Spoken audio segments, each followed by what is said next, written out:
আজ আমি আপনাদের নরম পাকের পাকা আমের মাখা সন্দেশের রেসিপি বানানো দেখাবো। মাখা সন্দেশ খেতে আমরা সবাই খুবই ভালোবাসি, আর এই মিষ্টিটা বানানো সবথেকে সহজ। বানানো যেমন সহজ, খেতেও ভীষণ ভালো হয়। আশা করি আপনাদেরও খুবই ভালো লাগবে। নমস্কার, আমি রুমি, আপনাদের সবাইকে আবারও একটা দারুণ স্বাদের রেসিপিতে স্বাগত। প্রথমে একটা মিক্সির জার নিয়েছি, আর এখানে আমি একটা পাকা বড় সাইজের হিমসাগর আম নিয়েছিলাম। স্লাইস করে কেটে রেখেছিলাম। তারপর একটা চামচের সাহায্যে আমটাকে স্কুপ করে নিয়ে নিতে হবে। পুরো আমটাকে নিয়ে নিচ্ছি। তারপর আমি এর মধ্যে দিয়ে দিচ্ছি 100 গ্রামের মতন চিনি। চিনি খুব বেশি দেওয়া যাবে না। এবার খুব ভালো করে আম ও চিনিটা পেস্ট করে নিতে হবে। খুব ভালো করে পেস্ট করা হয়ে গিয়েছিল। মিশ্রণটাকে এক সাইডে রেখে দিয়েছি। এবার একটা বড় সাইজের প্লেট নিয়েছি, তার মধ্যে দিয়ে দিচ্ছি 200 গ্রাম ছানা। আর এখানে আমি 1 লিটার দুধকে অল্প একটু 2 চামচ ভিনিগার ও জল মিশিয়ে সেই মিশ্রণ দিয়ে দুধটাকে ছানা কাটিয়ে নিয়েছিলাম। আর সেই 1 লিটার দুধ দিয়ে 200 গ্রামের মতন ছানা হয়েছিল। খুব ভালো করে মেখে নিয়েছিলাম। প্রায় 3 থেকে 4 মিনিট মেখে নিয়েছিলাম। ছানাটা বেশ নরম হয়ে গেছে। এবার একটা মিক্সিং বোলের মধ্যে মেখে নেওয়া ছানাটা নিয়ে নিলাম। আর আমি দিয়ে দিচ্ছি প্রায় 200 ml এর মতন লিকুইড দুধ। আর আমি দিয়ে দিচ্ছি 100 গ্রামের মতন গুঁড়ো দুধ। গুঁড়ো দুধ দেওয়ার কারণে মাখা সন্দেশ খেতে অনেক বেশি ভালো হয়।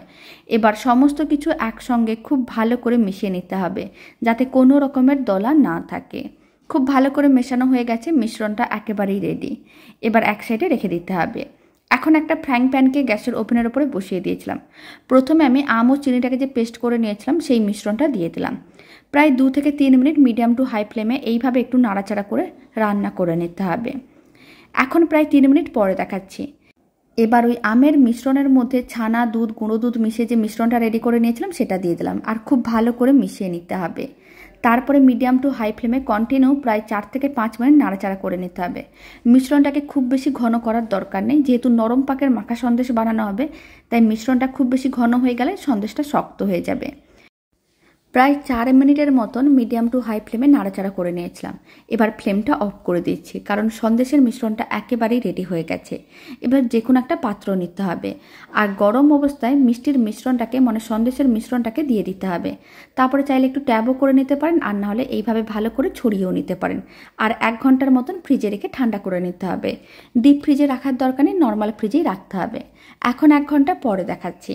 এবার সন্দেশটাকে এইভাবে একটু চামচ দিয়ে তুলে দেখতে হবে।